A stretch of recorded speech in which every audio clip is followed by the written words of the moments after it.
Recording is on. All right, let's do it. Nice. All right. Welcome to the weekly call. I guess we'll start with the product updates. Usually we start with Omen. Corcus, do you want to lead us off there? Yes. We are actively working and preparing the new release, which is called version 1.1.6. It's actually a big release because we will integrate with two other protocols, primarily the Kleros market creation contracts and the Gelato on-chain system. So it's not easy. It's not easy to coordinate with several teams at once. That's why I guess we are also a little bit delayed.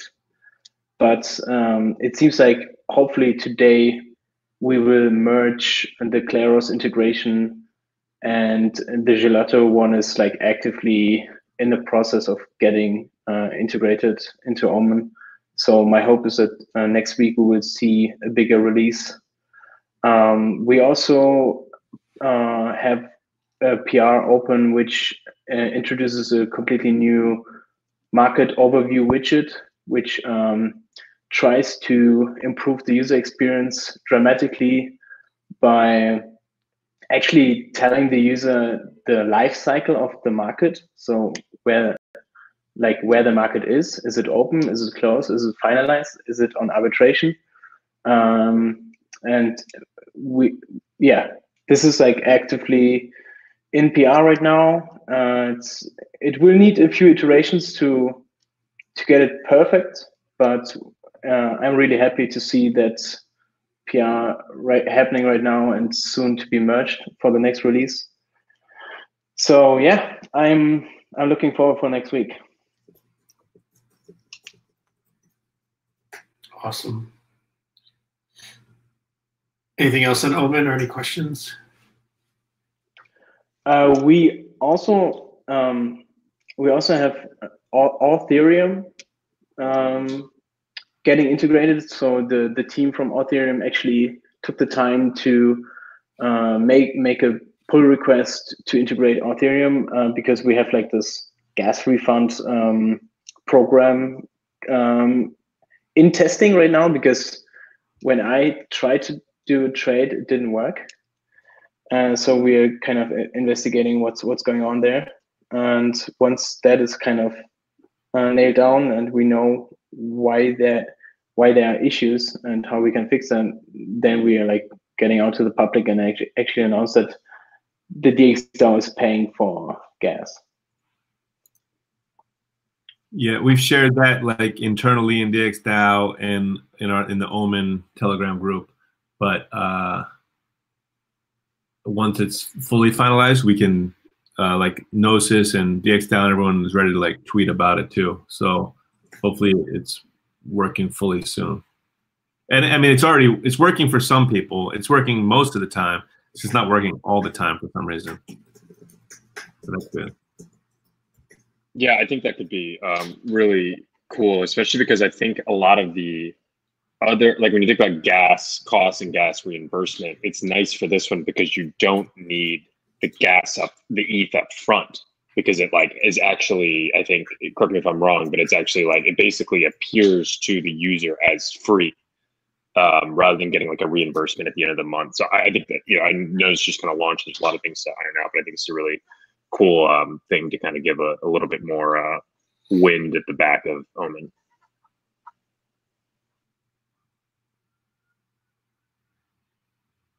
In Ethereum, their goal is to provide a Web 2 type experience, right, to the end user. We can sign in with email and password, and then the private keys are held in the browser as well as like encrypted in cloud storage, right? So it's nice to have that avenue too, I think, for new users. It's pretty cool. So one of the things too, I was talking to someone a few days ago about this, is that there's a lot of political betting that's happening right now because of the 2020 US presidential election. Like there are a lot of like, I think every 4 years, right, political betting becomes very, very popular. People really like betting on the president. I guess they also like betting on like things like COVID.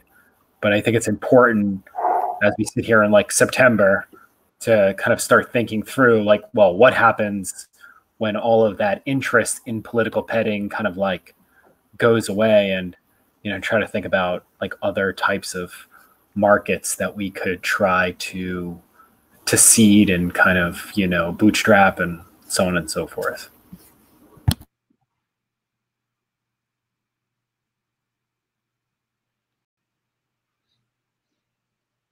Yeah, I think it's a great point because we had a lot of discussions about best markets. I guess it was like a month or two ago when Open was launching, and we kind of put our heads together there. But that is what ultimately drives users, is like betting on fun stuff. I think sports is an angle here with this, that you could have if something like Ethereum really limits gas costs. I think it opens up the other potential markets for that. I will say that like Omen, a lot of people were yelling at prediction markets like the last week or two because they kind of shifted towards, I'd say prediction markets like PredictIt, the centralized ones, because they shifted towards Trump perhaps more than some of the modelers were hoping. But Omen's market, which I think is like 65% Biden right now, seems to be more in line with some of the models as opposed to like the Scottish prediction markets, which are more like 50-50 right now.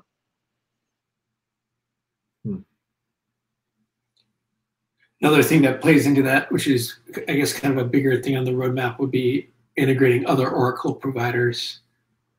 Something that's been talked about. The interesting thing, especially if you're a liquidity provider, is liquidity providers always want volatility because that brings more trading. And typically, elections are not that volatile. Like the truth gets determined and then it kind of stays there until like maybe something slowly changes. But as we know, these presidential elections are very volatile. So you're getting up and down action on these markets as things change months before the election, which is kind of unique for an election market, I think. So that's pretty cool to see. Volatility. It's not good for the world, maybe, but it's good for liquidity providers to see this volatility, because a lot of these markets on Omen, they're like been sitting there and they're not being much traded because there's not much new information. So gas price plus, you need volatility for people to want to change the price of things, which is happening. Yeah, like. Oh, sorry. Continue, Chris. I was going to say there was one cool market I saw, like just thinking of cool markets, I saw like someone, it was like, will SushiSwap have a community owned multi-sig by September 17th or something? And I thought that was kind of like a fun little like kind of market that's participating in whatever drama is going on in yield farming or Ethereum. And obviously like the Ethereum phase 0 launch is another hot market, but I think like whatever's going on, trending on crypto Twitter, providing some bets on that is another kind of constant source of ideas. Yeah, and I forgot to mention that I'm actually working on a polish redesign for the whole market creation process, primarily because the Gnosis team is preparing to upgrade the on-chain system to have scalar markets available, which means we will have like two market types on Omen, categorical and scalar markets. And that's why I started to like think about how we actually what we learned from the current version, what people like want to see, and then basically improve the whole process. And yeah, scalar markets will come. I think the on-chain system's kind of like ready to be audited in 2 weeks, and then hopefully the audit will not take too much time. And like my bet is like in one month, 2 months, we will see scalar markets on Omen. And that's like actually pretty interesting for cryptocurrency trading, like having scalar markets. I think it's a better way to like ask the question, what price will Ethereum have at a specific time? With that, I think there's also the team Honeycomb Ledger. John, what was it? Some API 3 from the team from Honeycomb. Exactly. So it's like it's all fitting well together. Like once we have scalar markets, then we will integrate like Oracle providers who are like much faster and actually decision making of what the price of an asset was at a specific time. So I think, yeah, like we really want to go that cryptocurrency use case path, and that's the biggest use case besides politics. So yeah, I think with Omen we basically need to kill Augur first and then be the dominant game.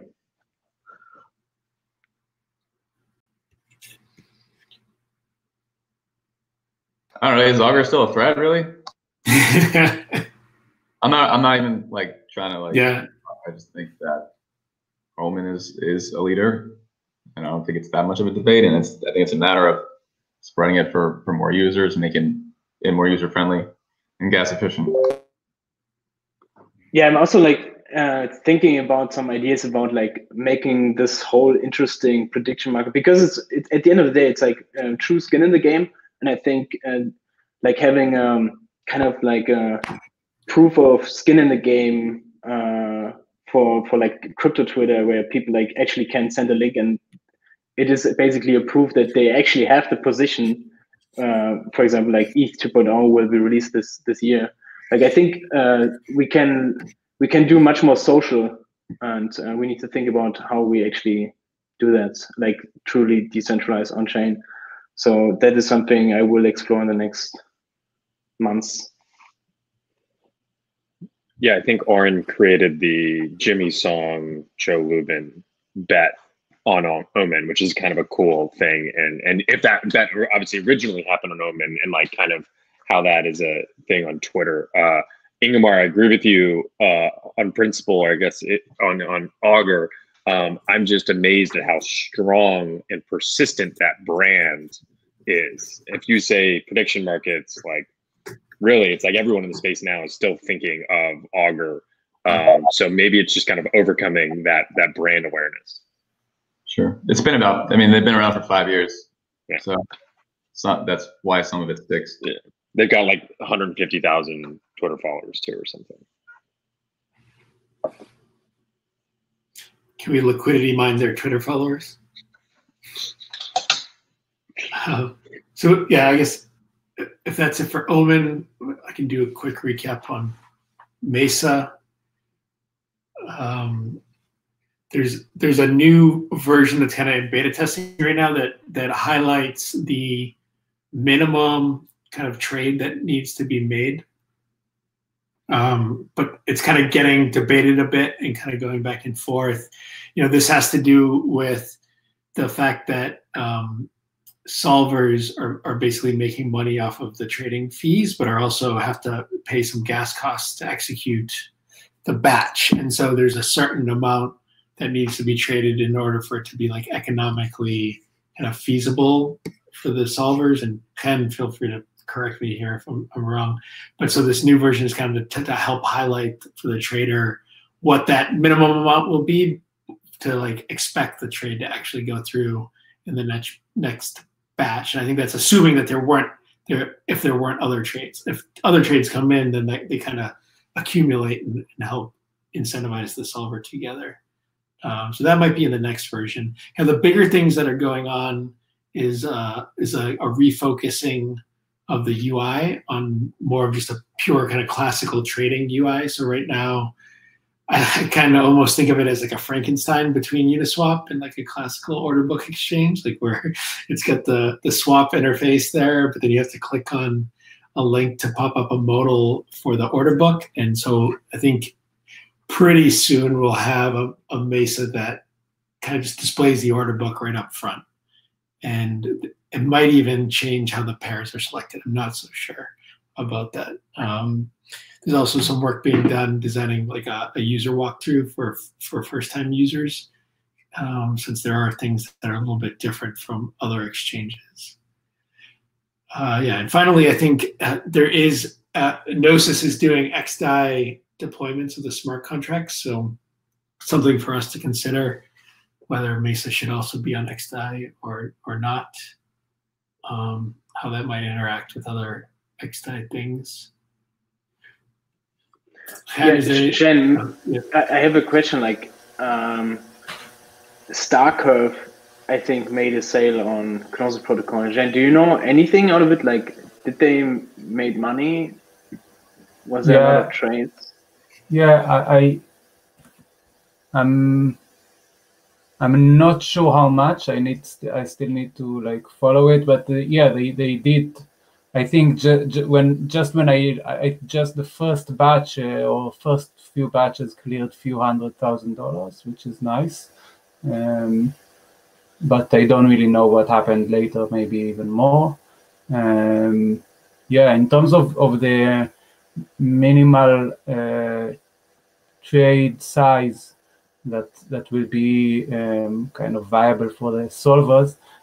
So for the time being, like obviously it's not long-term sustainable, but in order to have like a better UX, we decided that anything above 2.5K size will be cleared, regardless of if it's economically viable to the solver. Just so people will know that if they submit orders and size more than that, it will be cleared.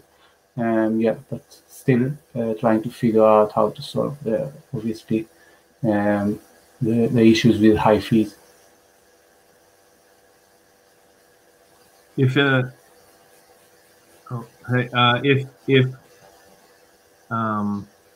If those solvers that have that rule are proposing solutions, and there's other solvers that don't have those rules proposing more effective solutions, will that just can't that prevent those smaller orders from happening? No, so including more orders will just improve the solution in terms of yeah. So if someone is willing to take the hit and subsidize even further and include more orders, it will be possible. They will win.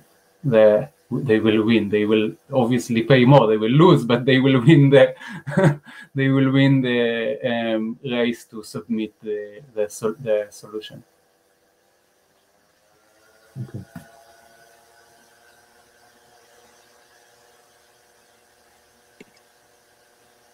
And then I guess the other news with Mesa is DHedge made a proposal, or someone made a proposal for their token to be listed on Alchemy. I haven't looked closely yet. Yeah. Someone made a proposal, and so they boosted, and some people voted for it. I guess if there's no real objections, it will soon be boosted and passed. Nice. All right. Any other questions on Mesa before we move on?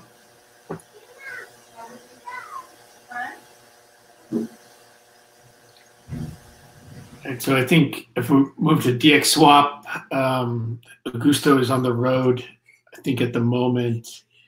I don't know if Nico is here either, but I can try to give an update there. And maybe Chris, you can also we can do this together and talk strategy and dev here. I think on the dev side, the audit for the scheme integration is starting today. That proposal's boosted and looking like it's going to pass, so the auditor was fine getting going on that. I think the final PR is in, and then I think the Coven deploy is doing well, but Augusto would probably have to update on that. And yeah, then Chris, maybe you can give us an update on where we're thinking on launch parameters.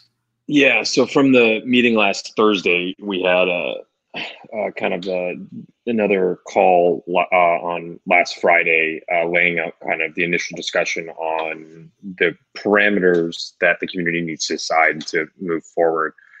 Discuss that on Friday and on Monday on the DXBiz call. And then we're working, trying to create a document before that we can have to discuss for tomorrow. But where we're at right now, and just as I laugh, it's like sushi, the rise and fall and redemption or whatever we want to talk about of Sushi Swap has kind of happened in the midst of that. It's in the midst of all of this, it's kind of affected how we're thinking about strategy, liquidity incentives, and whatnot. I think a couple things that we've landed on are, one, the goal of any liquidity campaign is to make DXSwap have the most attractive pairs or liquidity for certain pairs. So this means having good liquidity in DXSwap, good number of deposits in DXSwap, and also low fees. We're trying to target assets and pairs that DXSwap could provide that on. So obviously it'll be difficult to do it on the large pairs. So starting first with DXD ETH, DMG ETH, pairs that DXdao could itself provide liquidity on. So that's kind of what we're thinking of as a broad strategy in terms of trying to like capture some market share there. In terms of incentives and rewards, kind of been going back and forth on two sides of a spectrum between initial launch rewards and like long-term incentives. And the initial launch rewards are these ideas of like things that are going to jump out at you with a crazy high APY and really kind of get your attention, versus long-term incentives, which are intended to kind of keep liquidity in the protocol long-term. And so that would maybe come with different types of calculation.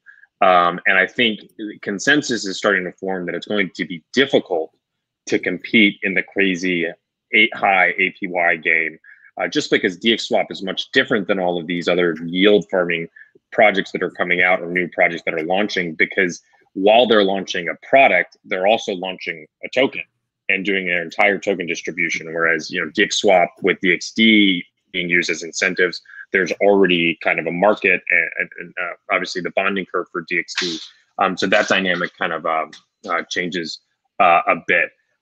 Lastly, just let's see if anything else I missed.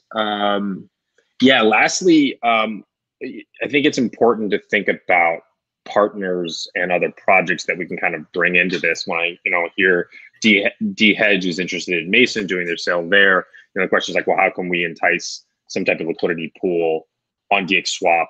Probably not before the sale, but kind of sometimes out after. Obviously, there's like other opportunities from different projects that we've been engaging in, and I think that's an important opportunity. And as we think about the strategy, we're kind of thinking, we're trying to put things into two different buckets right now.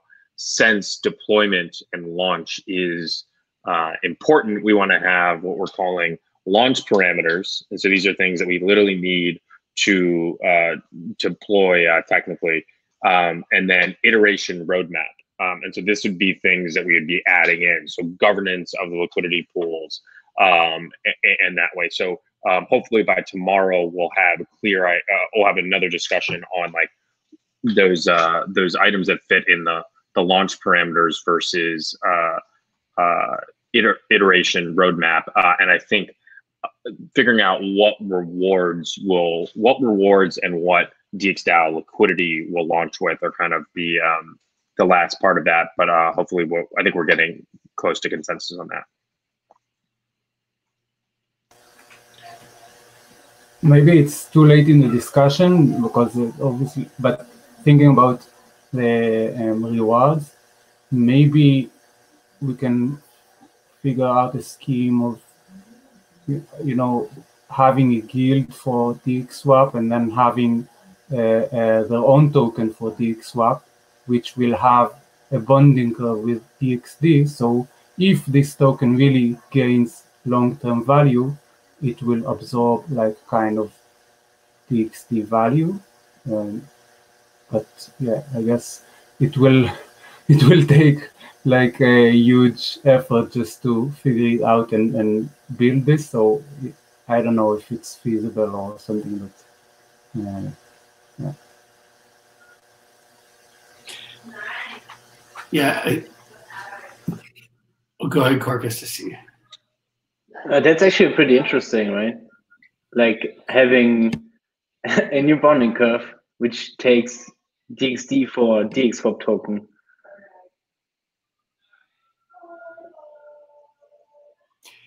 Yeah, and watching, Swerve and Sushi, it does make you think like how useful is a specific token and liquidity rewards around that. And yeah, I don't think this is going to be for launch. Obviously, it would be kind of involved to do something like this and to make it work with DXD, but that is, I suppose, something that DXdao could do, right? It could get creative on individual tokens around the products. Yeah, I think it kind of goes into the broader thing of like giving products more control or kind of incentivizing communities around them. Obviously, like a token is a way to do that. But I think I think it's important to try to like reward DXSwap liquidity providers, really, because those are the kind of people in the ecosystem we're trying to attract.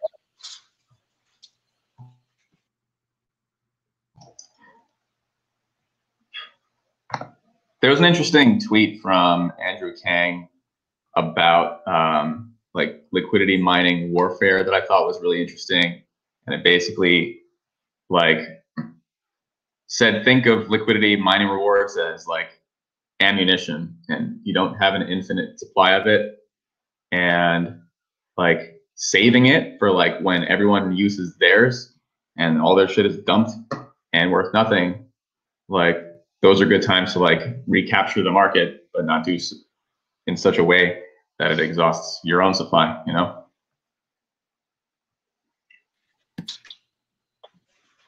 Yeah, I completely agree. And I think that's why, like, you don't just want to track liquidity for liquidity's sake, right? To get a high number, right? Because I think that is easy. You can use all your ammunition. So when you're using your ammunition, it should be very targeted on a specific, like, end goal, right? As you said, like maybe the market's like kind of open. There's some opportunity there.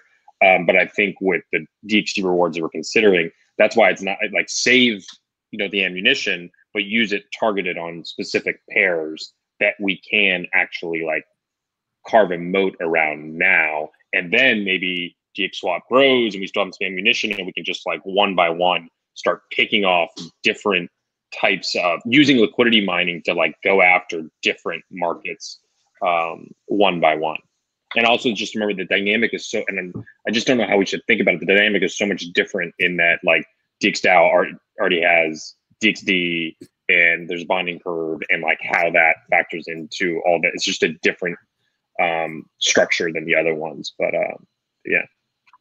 So Chris, what you're saying is that the type of gun matters more than how much ammunition you have, because if you have lots of BBs, it doesn't matter. But if you have like a gun that shoots powerful ammunition, it's more effective. Yeah. Yeah, I'm just thinking I'm not going to go through what specific guns should have. I don't know as much, but I think it's like it's a more like pointed focus, like a laser like.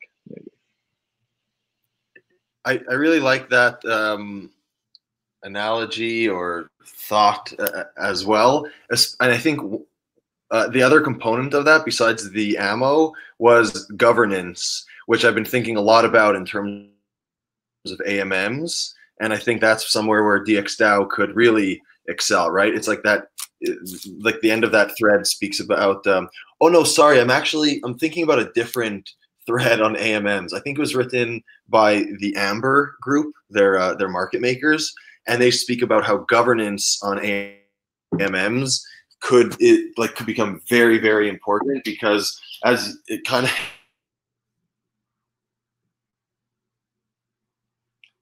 lost the punchline. Oh no. But the cliffhanger, we have the cliffhanger.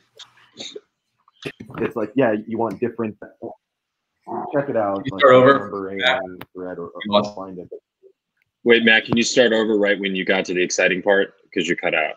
You cut out right after saying governance Oh, will be no way. important for AMMs. And then we were all like, shit, sorry. no, this is great for dramatic effect, you know? Yeah, I did that on purpose. That wasn't my internet connection. That was just me.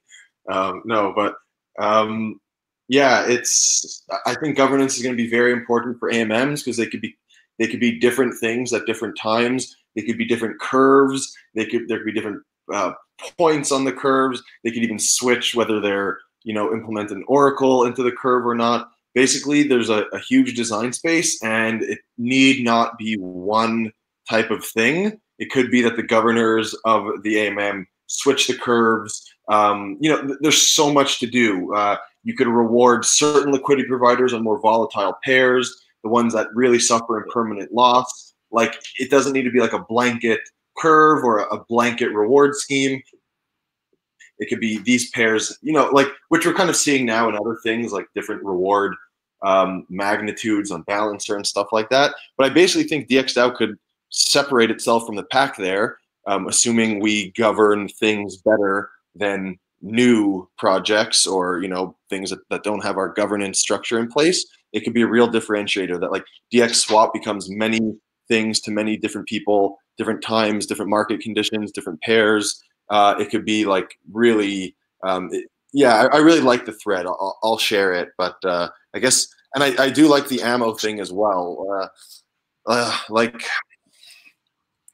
think those two analogies are right on with DX swap, and DX swap could be different things at different points, basically governed by a team that knows how to affect governance. So yeah, it's also, I think, the pools governed by the liquidity providers, right? I think like that's the real like kicker, and unfortunately we won't have like a clear process for that at launch.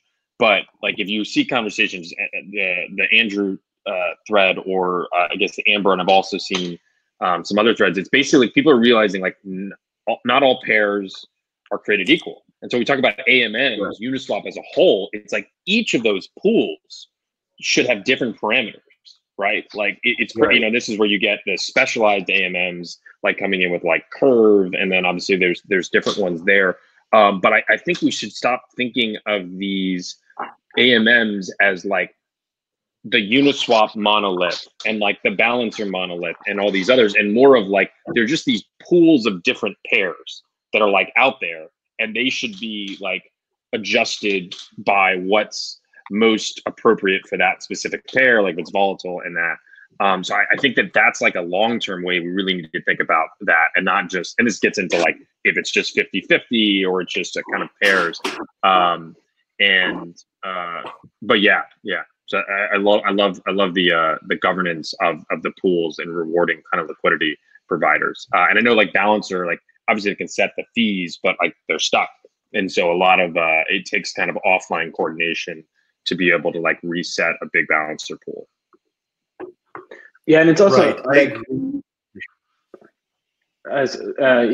like in terms of being worried about just being another fork. I think if you look at the forks, they're just embarrassing. Like besides, I mean, Swerve is from a governance, okay.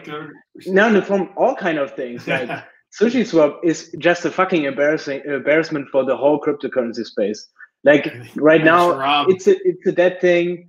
I mean, they did an attack, but that's nothing good. Like at the end of the day, it's controlled by weird guys via multisig, and like I think we have a chance to have like another like clear player joining with a very clear and transparent team behind it, who already like prove that they actually deliver what they're like saying, and having governance in place and having a DAO actually like moving forward. So like I'm still very like positive about that we will have an impact, and it will be a very long game. It's not like something where we in 6 months close up this protocol. I think we will work on it for a longer time than we actually expect.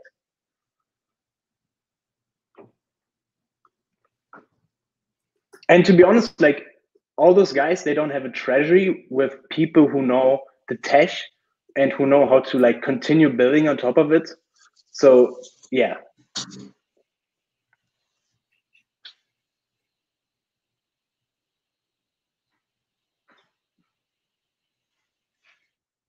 Yeah, I completely agree. I think there's a long game here, and this is just the beginning. And like, if Sushi is just distributed 100 million tokens of barely having a product, and it's not decentralized, and the founder dumps, like it's kind of an embarrassing iteration on this. But I think there's a long way to go. Yeah, and like I think like I talked with John today about like DXswap, and that there needs to be like okay, we know where we want to head with DXswap, the product, the front end, and I will like take 50% of my time to like switch to DXswap and like start to actually like replicating the designs and working on the whole governance stuff, like going forward, hopefully next week. Yeah, I think the coolest or like the best thing we could have is everyone's using the Spotlight app to like, or not Spotlight, I don't know what it's called, Spotlight, the voting signal one. If we could use that for DXswap LP tokens to help like signal what DXdao governance or rep holders should adjust the fees of the different pools. Because right now DXdao itself needs to adjust the pools, but if we could figure out a way to like get signal from the liquidity pools themselves, I think that would be really cool.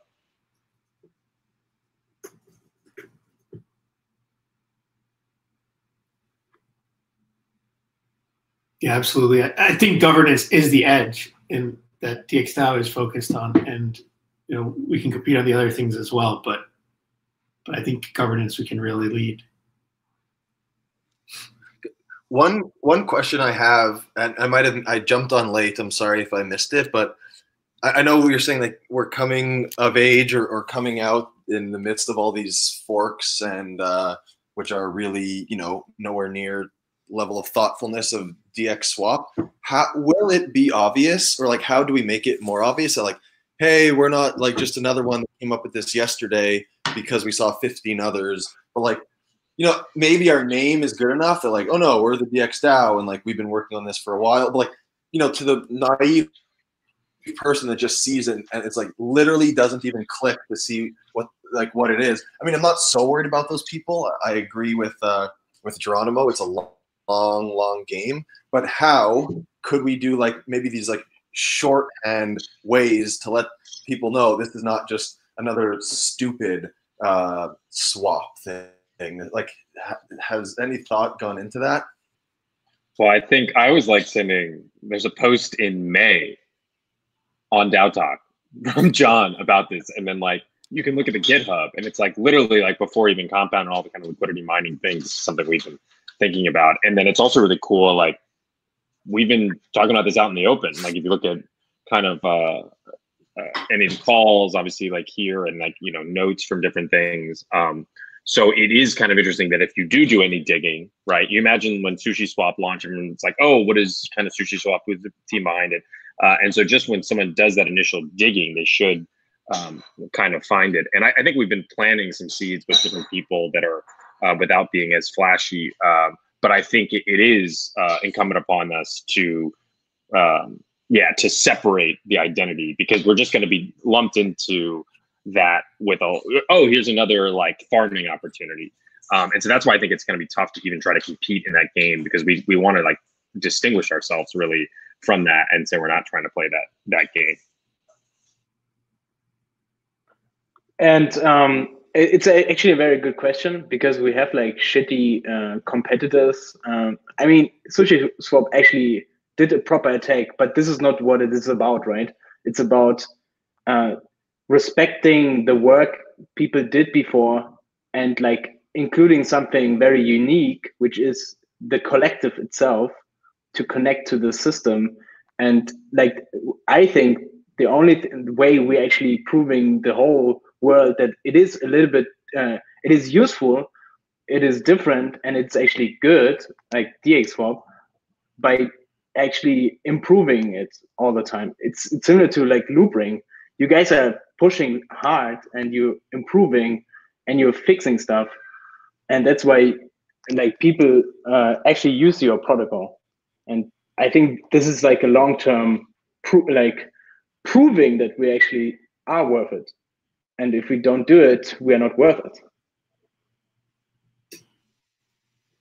Right. No, I think great answers by both of you. Those are like the only answers at the end of the day. It's like, I guess it's past. People could dig into the past and say, oh yeah, they're talking about this in May. They're actually quite prescient about all this. And then you're more talking about the future. We will improve. We will do it. You know, this isn't. So yeah, I guess that's a nice way to think about it. It's looking where we came from and how long we've been working on it and how long we will continue to. But it's also quite important that we're not like just saying, okay, we will do something, but it's very important that we actually like say we will do exactly that with those designs, and it will be a different product than Uniswap. And like we actually need to prepare like a true story about it, which is not just like marketing, but actually like we will care a lot about liquidity providers, and we will make sure that the front end looks legit and it works. And like what I want to say is we will prepare a few versions. Like let's try to do like at least the next version, like a really proper, okay, this is what we are going to add to the interface with like clear designs. So with that, like people know, we know what we are doing and we know where we're heading.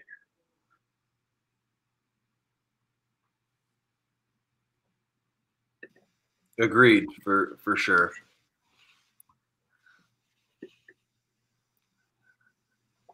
YK points out it's Uniswap plus governance equals DXswap. And that, yeah, that was the initial goal. And I think that's how the UI can also reflect that. All right, shall we move on here? I think the last product update would be around Rails. Sky, have you been paying attention? I haven't. I'm a little out of the loop on the Rails stuff. Yeah, and so Federico's not here.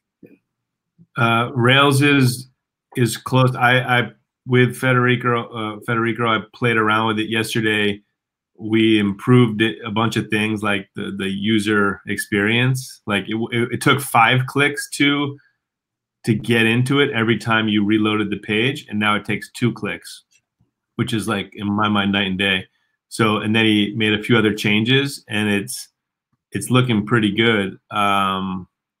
I think it would be good if a few more people could play around with it. Anyone that hasn't tried it, there's a dev link. I can send it and you guys can play around with it. I actually have to send you some Goerli ETH and some like Goerli LRC, but more feedback's probably better. But I think it's close to ready. And then we should probably think about like how to announce it. Like Vitalik in the community has been excited for this, and now it exists. Like we should get Vitalik to use it all the time. That's true. Sky, thanks for all your work helping test it. I also think it's looking a lot better now. By the way, if you don't want to use, I kind of like this idea. If you don't want to use Goerli or you don't have some of that stuff, if you're actually on the ZK rollup already, we could test this in production, like on mainnet, right? Because it's free. Maybe it puts a bit more strain on Loopring's relayer, but if you're on mainnet with a Loopring layer 2 account, maybe we should get in the chat and share some of our ENS names or just our hexadecimal addresses. Like you could send to me, you know, for free on mainnet. Like, okay, I guess that costs you something, but whatever, you could send me like 1/1000th of a penny, and or you know what I mean? Like, so we could get people to kind of test it live on mainnet, which is always feels kind of cool. But there is an embedded fee. Is that correct? Right? There's a small flat fee for each pair. No, no, there's no fee to do a transfer at all. Oh, not in, well. Okay, then Federico, I think we need to remove it because it's taking like a 0.001 ETH fee every time, at least on the test version. Oh, Let's connect offline and check that. oh, sure. I guess I'm not familiar with the test version, but the live version, it's actually impossible to take a fee. We definitely want to institute a fee later, so the DXDAO could generate revenue from this. But because the relayer does not take a fee, like on Loopring's live layer 2 right now, it does not take a fee on transfers. So DXDAO is unable to institute a fee. But when we do, like collectively, DXdao plus Loopring decides to, we could split that fee. But maybe I'm not, yeah, test version. There's definitely no fee on the live version. It's impossible. Cool. I don't know what's going on in the test version. Cool. Yeah, I'll follow up with you on that. John, if there's time right now, can I talk about Panvala real quick? Oh, you're on mute. Yeah. So good thing is we have Niren, who's the creator of Panvala, on the call. Niren, he's also excited about DXdao, but next week is when Gitcoin grants round starts, and this week we've announced. I mean, there's a Gitcoin grant for the DXdao DeFi Community Awards, which is like basically this DeFi-based community system that's part of the Panvala League, and we're trying this out for the first time where we've created this community. So all the award winners and hopefully all of their communities, such as a project like Radical, right, is going to apparently shout from the top of the rooftops about this community grant. And so it gives people an easy way for people to give money to projects, like 10 key projects in the DeFi community that are building really important infrastructure and projects that benefit the entire DeFi community. And it's going to lead to a lot of other partnerships and maybe some absorptions and things, hopefully. But the idea currently is anyone that has PAN or doesn't have PAN, get PAN, stake it to this Gitcoin grant.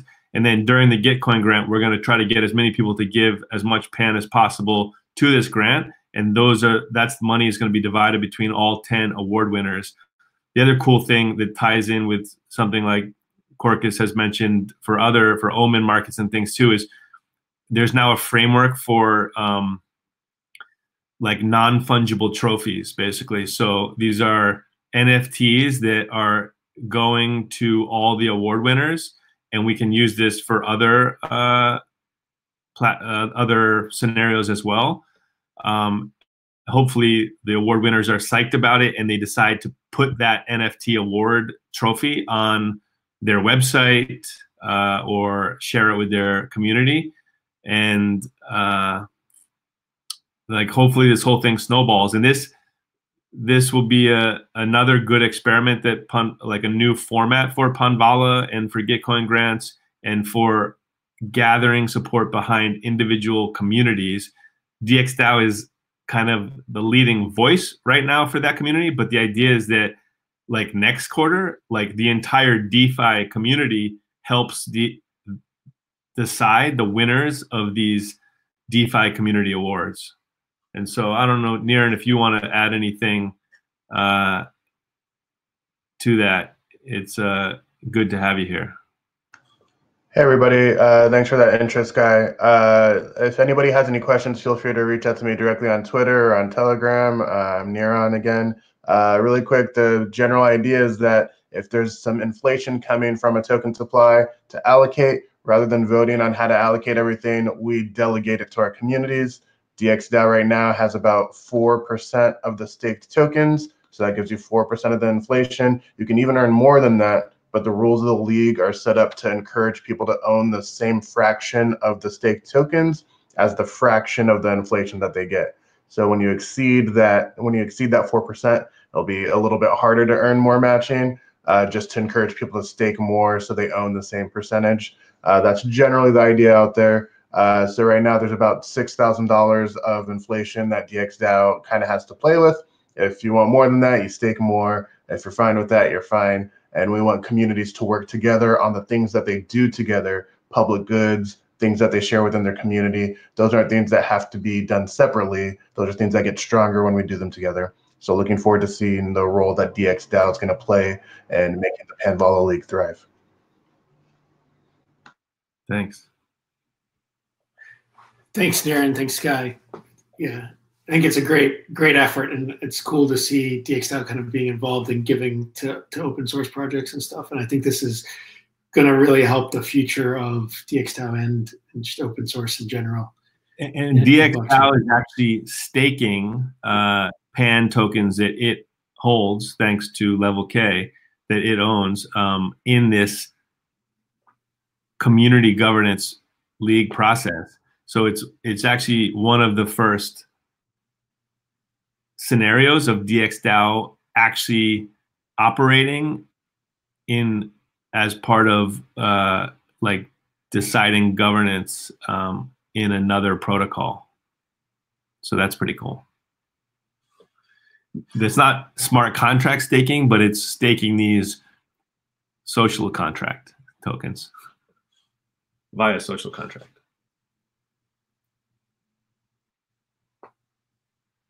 Cool. Yeah, DXdao is basically having a say in the Panvala rewards, right, and to the community. Yeah. Very cool. Awesome. So I guess we're getting close to the hour here. Typically, we kind of recap the other weekly calls, but since we're running out of time, maybe we can just take any kind of volunteered highlights from Ingemar and Chris. I think we've talked about the products enough on the dev side. So, yeah, is there anything you guys wanted to drop in before we conclude? We have the rep boosts, so a list of people who are going to get awarded some rep. Also, I think the article for Rails, like that launch article, is about done. I want like a nice banner for it, but I think then we can like publish it somewhere, and then I think Zoran can get it like pitched to at least 1 or 2 news outlets. So there will be like a social media push on Rails, probably next week starting, which is exciting. And I hope to publish something on DXSwap before Monday. Very cool. Thanks, Ingemar. Yeah. So on governance call, I just submitted and has not submitted the proposal to ratify the manifesto. I did this about an hour ago, and I was talking to Sky about it. He was talking about how gas prices went up, and I literally guess they went up right after I did my transaction because they're at like 275, and so my transaction has not been picked up. Hopefully, when gas prices go back down, we will do that, and that'll be a good way of signaling the community's intent. And I'll follow up once that proposal is actually in the queue. Also discuss the worker compensation guidelines. You can see that in the thread, some movement on there. And then the last thing I would say is I did talk a little bit about budget and how we could how that would affect with the worker compensation guidelines and the new worker opportunities that we're looking to fill, how that might affect things going forward. I still actually need to write notes up for that and clean up some of the things that I presented, but I'll do that by the end of the day and put it in the back in the thread. Yeah. Great. Yeah, it would be great to see good community support of the manifesto vote. So hopefully the gas prices aren't a deterrent. There is the reimbursements, so hopefully that helps grease the skids there. FTX podcast will feature DXdao in a couple of weeks. Ingemar was a guest. Look out for that. All right. Anything else that anybody would like to add before we close? Yeah, maybe I'll just say about XDAI that we're working on basically deploying a copy of DXdao onto XDAI. There's a problem with the rep mapping of the Gnosis safes, but I'm working on this with Nico. And yeah, hopefully, I don't know, being very optimistic, next week we'll have a DXdao version on XDAI. Also thinking of just like cutting all the parameters in half just to make it quicker and easier. And what I came up with to start is like a 5K budget for a DX swap marketing budget that we could use on this DXdao. The transfer of the funds will not be trustless. And yeah, these are some of the things. And I think this could be a great experiment, sort of sub-DAO or guild experiment, and also a scaling experiment. So yeah, that's that. Very cool. Thanks, Elon. Anything else?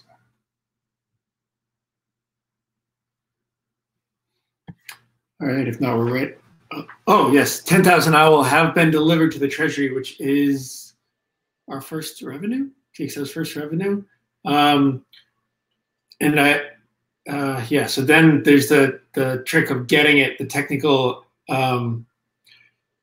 aspect of getting it into the bonding curve. So some of this work that's actually being done with DXdao, DXSwap right now should kind of set the stage to be able to move Treasury tokens into ETH, or we're not also connected to the bonding curve. So that's kind of all I've got there. This is 10,000 OWL that was sent by Gnosis to the DXdao Treasury as kind of an incentive reward for the M-stable sale that happened on Mesa and the Gnosis protocol. Awesome. All right. Well, if that's it, we're just over the hour here. We can wrap up.